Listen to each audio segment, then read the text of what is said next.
GPay வச்சிருக்கேனே. முதல்வர்கள் தமிழகம் முழுவதும் 50 ஆரம்ப வைத்து அந்த நிகழ்ச்சி இனிதே நடைபெற்று அதன் தொடர்ச்சியாக நமது மாவட்டத்தில் 2 இடத்தில் இதுபோன்று ஆரம்ப சுகாதார நிலையம் திறந்து வைக்கப்பட்டுள்ளது. அதில் ஒன்று நமது காரைக்குடி மாநகர பகுதியில் ஏற்கனவே சங்கராபுரம் ஊராட்சிக்கு உட்பட்ட நெசவாளர் காலனியில் இந்த ஆரம்ப சுகாதார நிலையம் தொடங்கப்பட்டுள்ளது. நமக்கு ஆரம்ப சுகாதார நிலையத்தை புதிதாக வழங்கி இன்று தொடங்கி வைத்து நமக்கு பெருமை சேர்த்திருக்கக்கூடிய மாண்புமிகு தமிழக முதல்வர்களுக்கும் மாண்புமிகு மருத்துவ மற்றும் நல்வாழ்வுத்துறை அமைச்சர் அவர்களுக்கும் நம் பகுதி மக்களின் சார்பாக இந்த நேரத்தில் நன்றியை தெரிவித்துக் கொள்ள நமது சங்கராபுரம் ஊராட்சி பகுதியில் ஏறக்குறைய 60,000க்கும் மேற்பட்ட மக்கள் வசிக்கிறார்கள் என்ற பட்டியலை பலமுறை அரசுக்கு தெரிவித்து அதை நான் சட்டமன்றத்தில் 2 முறை பேசியிருக்கின்றேன். பல்வேறு கட்டங்களில் சம்பந்தப்பட்ட துறை அமைச்சர் அவர்களை பலமுறை அவர்களை சந்தித்து நமக்கு ஆரம்ப சுகாதார நிலையம் வேண்டும் என்று கேட்டிருக்கின்றேன். மாண்புமிகு தமிழக முதல்வர்களை 2 முறை சந்தித்து 2 முறை அவர்களிடம் அந்த கோரிக்கை மனுவை கொடுத்து அதற்கான அனைத்து ஆவணங்களுடன் நான் ஒப்படைத்து அதன் பிறகுதான் முதலில் தமிழகத்தில் 25 ஆரம்ப சுகாதார நிலையங்கள் மட்டும் அறிவிக்கப்பட்டது. 38 மாவட்டத்திற்கு உட்பட்ட பகுதியில் மொத்தமே 28 ஆரம்ப சுகாதார நிலையங்கள் தான் அறிவிக்கப்பட்டது. அதில் ஒன்று நம் பகுதிக்கு கிடைத்தது. ஆகவே நாம் தொடர்ந்து நம்மளுடைய கோரிக்கைகளை வலியுறுத்தி கொண்டிருந்தோம்.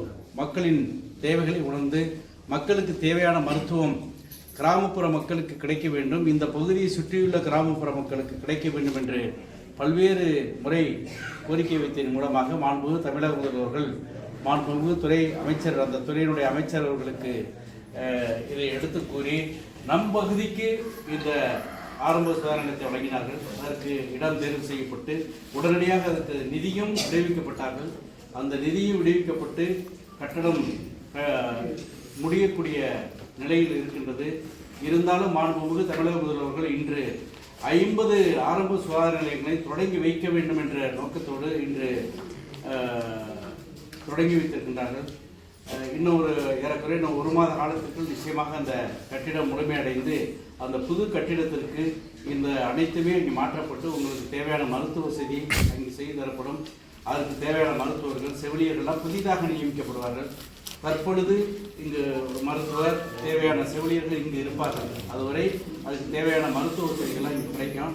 இப்போ நமது மருத்துவர் வட்டார மருத்துவர் இந்த நிகழ்ச்சியில் கலந்து கொண்டு வரவேற்பு நிகழ்த்தி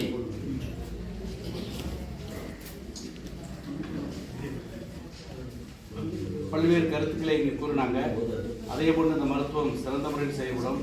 இந்த நிகழ்ச்சியில் கலந்து கொண்டு சிறப்பித்திருக்கக்கூடிய காரைக்குடி மாநகரத்தினுடைய கமிஷனர் அவர்களே, இந்த நிகழ்ச்சியில் கலந்து கொண்டு சிறப்பித்திருக்கக்கூடிய அரசு வழக்கறிஞர் அன்றைய சகோதரர் பாலசுப்ரமணியன் அவர்களே, இந்த நிகழ்ச்சியில் கலந்து கொண்டு சிறப்பித்திருக்கக்கூடிய முன்னாள் ஒன்றிய குழு உறுப்பினர்கள் அன்புக்குரிய சகோதரர் அண்ணன் அழகப்பன் அவர்களே, தம்பி சொக்கலிங்கம் அவர்களே, மற்றும் அந்த மாநகராட்சியினுடைய மருத்துவ அலுவலர் அவர்களே, மற்றும் இந்த நிகழ்ச்சியில் கலந்து கொண்டு சிறப்பித்திருக்கக்கூடிய இந்த பகுதியினுடைய முன்னாள் ஊராட்சி மன்ற உறுப்பினர் அந்த சகோதரர் சண்முக அவர்களே, மற்றும் இந்த நிகழ்ச்சியில் கலந்து கொண்டு சிறப்பித்திருக்கக்கூடிய மருத்துவத்துறையிலிருந்து இருக்கக்கூடிய அனைத்து நிலைகளிலும் உள்ள அலுவலர் பெருமக்களே, மருத்துவர்களே, செவிலியர்களே, இந்த நிகழ்ச்சியில் கலந்து கொண்டு சிறப்பித்திருக்கக்கூடிய இந்த ஊர் பகுதியினுடைய பெரியோர்களே, தாய்மார்களே, இளைஞர்களே, அன்றைக்கு அனைத்து கட்சிகளில் இருந்து வந்திருக்கக்கூடிய அரசியல் பிரமுகர்களே, உள்ளாட்சி பிரதிநிதிகளே, உங்கள் அனைவருக்கும் முதலில் எனது வணக்கத்தை தெரிவித்துக் கொண்டு மாண்புமிகு தமிழக முதல்வர்கள் பொறுப்பேற்ற காலத்திலிருந்து மருத்துவத்திற்காக மருத்துவ திட்டங்களை நிறைய கொடுத்துருக்காங்க. நிறைய பட்டியலிட்டு சொல்லிக் கொண்டிருக்கலாம். ஏன்னா மக்களை தேடி மருத்துவம், இன்னுயிர் காப்போம், நம்மை காக்கும் 48 திட்டத்தை நான் சொல்லியாக வேண்டும். ஏனென்றால் நிறைய தெரியாது. இன்னுயிர் காப்போம் நம்மை காக்கும் என்ற 48 என்ற ஒரு பெரிய மகத்தான திட்டம் இந்தியாவில் எங்கேயுமே கிடையாது, தமிழகத்தில் மட்டும்தான். இப்போ ஒரு சாலை மார்க்கத்தில் போகிறாங்க, யாரும் அந்த உறவினர் இருக்க மாட்டாங்க, வேண்டியவர்கள் இருக்க மாட்டாங்க, நண்பர்கள் யாரோ ஒரு இடத்துல போகும்போது ஒரு ஆக்சிடென்ட் நடக்குது, யாரும் அந்த பகுதியில் உள்ளவங்க அவங்களை போய் பார்ப்பாங்க. ஆக நமக்கு எதுக்கு தூக்கணும், நமக்கு எதுக்கு அவங்கள மருத்துவமனைக்கு கொண்டு போகணும், நமக்கு ஏதாவது கேஸ் வரணும் பயப்படுற காலங்கள்லாம் முடிஞ்சு. அது போன்று ஏற்படும் சமயத்தில் நீங்கள் யாரை கொண்டு போய் அந்த மருத்துவமனையில் சேர்க்கிறீங்களோ உங்களுக்கு தமிழக அரசு 5000 உங்களுக்கு சிறப்பு சன்மானம் வழங்குது. உங்கள் மேலே கேஸ் இல்லதில்லை, நீங்கள் கூட்டு போனாலும் உங்களுக்கு 5000 சன்மானம் கொடுக்குறாங்க. இது தவிர இன்னொன்று பெரிய திட்டம், நீங்கள் 48 மணி நேரத்திற்கு மருத்துவ செலவு பண்ணணும். நீங்கள் ஆஸ்பத்திரியில் கொண்டே போட்டோடனே அந்த தனியார் மருத்துவமனையில் என்ன நினைப்பாங்க, யார் படம் கட்டுறது, எப்படி பார்க்குறது மருத்துவம் அப்படின்னு யோசிப்பாங்க. அங்கே யாரும் இருக்க மாட்டாங்களே, யாரும் நீங்கள் கூட்டிக் கொண்டே சேர்த்துட்டு போயிருவீங்க. அப்போது அவருடைய உயிர் காக்கப்பட வேண்டும் என்பதற்காக மாண்புமிகு தமிழக முதல்வர்கள் 48 மணி நேரத்திற்கு தேவையான மருத்துவ வசதி செய்வதற்கு 2 லட்சம் ரூபாயை அரசே வழங்கும் என்று அறிவித்திருக்கிறார். யார் வேணாலும் கூட்டிகிட்டு ஆஸ்பத்திரியில் சேர்த்துட்டு போயிடலாம், அந்த மருத்துவமனையில் இங்கே இருக்க இந்த அப்போலோ ரோட்லேயே சேர்த்துட்டு போயிடலாம். இங்கே எங்கிட்ட பக்கத்தில் கொண்டு போய் இங்கே வேறு மெடிக்கல் காலேஜோடு சேர்த்துட்டு போயிடலாம். வேறு எங்கேயாவது தனியார் மருத்துவமனைகளில் சேர்த்துட்டு போயிடலாம், பெரிய மருத்துவமனைகள். அதுக்காக சாதாரண அந்த அரசு எந்தெந்த மருத்துவமனைகள் அரசு இந்த திட்டங்களுக்கு கீழே இருக்கோ அந்த மருத்துவமனை சேர்த்துட்டீங்கன்னா நீங்கள் பெற்றோர்களோ குடும்பத்தினர் வர்றவங்களோ யாரும் வராத வரைக்கும் அந்த மருத்துவம் தடைபடாது. 2 லட்சம் அரசு கொடுத்துருது உங்களுக்கு. ஆகவே இந்த திட்டத்தை எல்லாரும் தெரிஞ்சுக்கணும். எங்கேயாவது நம்ம போகிறோன்னா போயிட்டு இருக்கிற இடத்தோட ஒரு இடத்துல விபத்து நடக்கும், அது நம்ம பார்த்துட்டு போகாமல் நின்று அவங்களை எந்த மருத்துவமனையில் சேர்க்கணும்னு சொல்லி நீங்களே சொல்லலாம். ஆனால் நிறைய மருத்துவமனைகளுக்கு நான் சொல்லியிருக்கேன், ஏன் இன்னுயிர் காப்போம் நம்மை காக்கும் 48 நீங்கள் இவ்வளோ சேருங்க.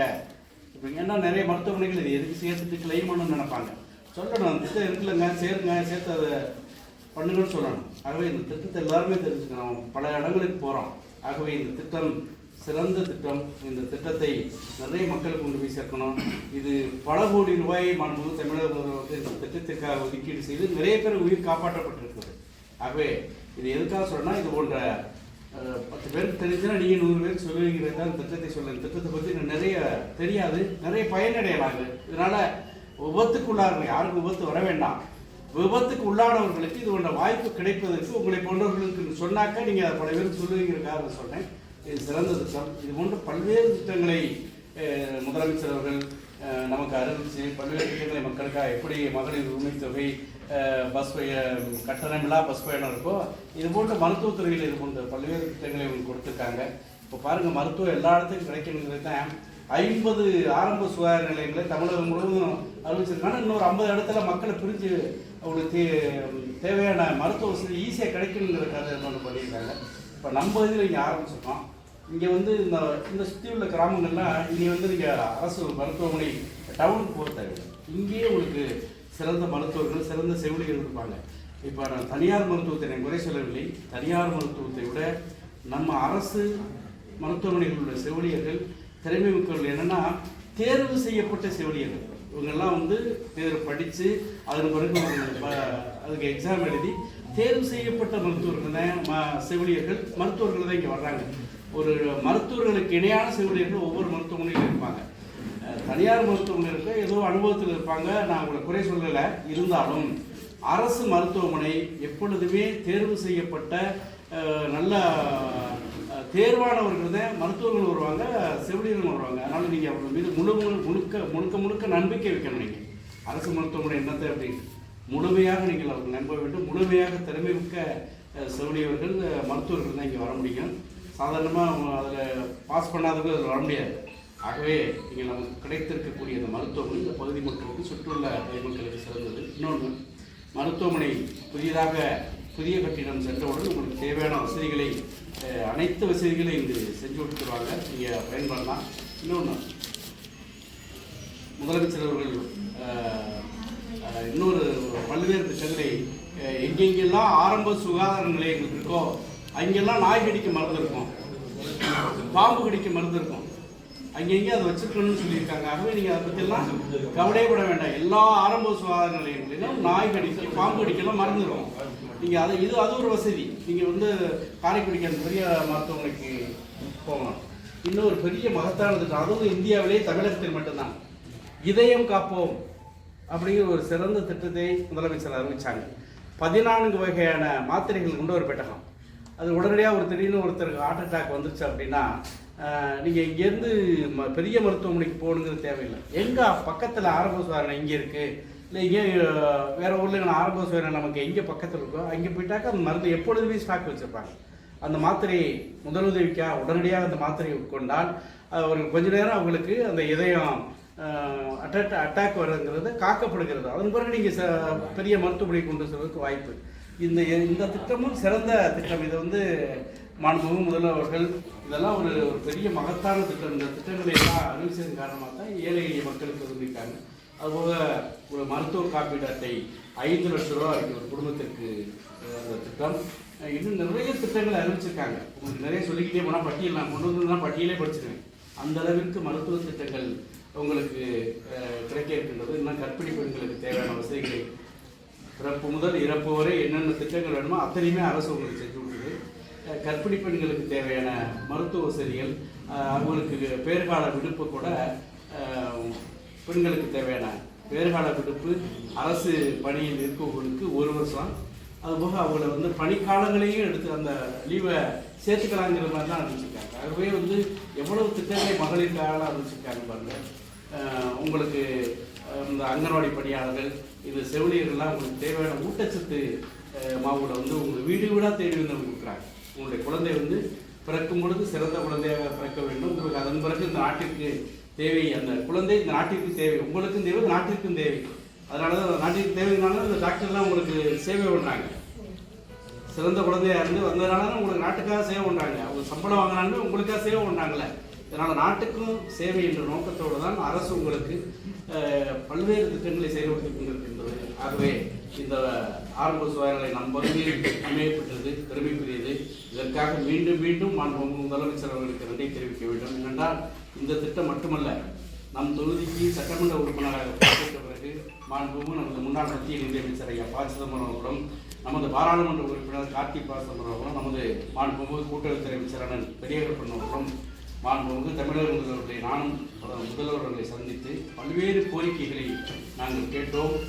கேட்டதன் அடிப்படையில் தான் இங்கு விவசாய கல்லூரி வந்திருக்கிறது, சட்டக்கல்லூரி வந்திருக்கிறது, வேளாண் கல்லூரி, விவசாயத்துக்குனா வேளாண் கல்லூரி வந்திருக்கின்றது, மினி டைட்டில் பார்க் வந்திருக்கு, ஒரு ஸ்டேடியம் வந்திருக்கு, இன்னும் சிப்காட் வருது, இன்னும் பல்வேறு திட்டங்கள் இந்த பகுதியில் இங்கே சங்கரபதி கோட்டையை புனரமைப்பு செய்து அதை சுற்றுலா மையமாக போகிறாங்க. வேலை நடந்துட்டு இருக்கு. இந்த ஆரம்ப சுகாதார நிலையம் கொடுத்துருக்காங்க. இதேபோல் இன்னும் பல்வேறு திட்டங்கள் நகர்ப்பகுதியில் பல்வேறு திட்டங்களை கொடுத்துருக்காங்க. ஆகவே நம் தொகுதியை பொறுத்தளவில் நிறைய திட்டங்கள் கொடுத்துருக்காங்க. இன்னும் நிறைய திட்டங்கள் தர இருக்கின்றார்கள். நீங்கள் எந்த அளவிற்கு நம்பி எங்கள் மீது நம்பிக்கை வைத்து நீங்கள் எங்களுக்கு வாக்களித்தீர்களோ அதை நாங்கள் ஏறக்குறைய உங்களுக்கு நிறைவேற்றியிருக்கின்றோம். தொடர்ந்து உங்களுடைய ஆதரவு இதே போன்று இருந்தால் இன்னும் பல்வேறு திட்டங்களை இந்த பகுதிகளுக்கு கொண்டு வந்து சேர்ப்பதற்கு நாங்கள் உரிமையாக இருப்போம். ஆனால் நீங்களும் எதிர்காலத்திலும் உங்களுடைய ஆதரவு நிறைய இருக்க வேண்டும். எதிர்காலத்தில் உங்களுடைய ஆதரவு இன்னும் இருக்க வேண்டும். இன்னும் இருக்கும் பட்சத்தில் நிச்சயமாக இன்னும் பல்வேறு திட்டங்களை இந்த பகுதிக்கு நாங்கள் கொண்டு வந்து சேர்ப்போம் என்பதை இந்த நேரத்தில் அன்போடு தெரிவித்து, இன்னும் 1 மாத காலத்தில் இந்த புதிதாக கட்டக்கூடிய கட்டிடம் உங்களுக்கு அர்ப்பணிக்கப்படும். அதன் பிறகு நீங்கள் அந்த கட்டிடத்தில் அந்த மருத்துவமனை செயல்படும். அதன் பிறகு உங்களுடைய மருத்துவங்கள் இன்னும் கூடுதலான மருத்துவர்கள், செவிலியர்கள் வந்து உங்களுக்கு தேவையான வசதிகளை, தேவையான மருத்துவத்தை செய்து கொடுப்பார்கள். இந்த பகுதி மக்கள் அனைவரும் பயன்படுவதற்காகத்தான் இந்த மருத்துவமனை உங்கள் மருத்துவமனை, உங்களுக்காக அர்ப்பணிக்கப்படுகின்ற மருத்துவமனை. ஆகவே நீங்கள் உங்களுக்கு நீண்ட ஆயுளை பெற்று நீங்கள் எல்லாம் நல்ல உடல்நலத்தோடு இருக்க வேண்டும். அதற்கு நீங்கள் மருத்துவத்தை நீங்கள் இங்கு பயன்படுத்திக் கொள்ள வேண்டும் என்று உங்களை அன்போடு கேட்டு, இந்த நிகழ்ச்சிக்கு வந்திருந்த உங்கள் அனைவருக்கும் எனது மனமார்ந்த நன்றிகளையும், வந்திருக்கக்கூடிய பத்திரிகை மற்றும் ஊடகத்துறை நண்பர்களுக்கும் எனது மனமார்ந்த நன்றிகளையும் வாழ்த்துக்களையும் கூறி நிறைவு செய்கின்றேன்.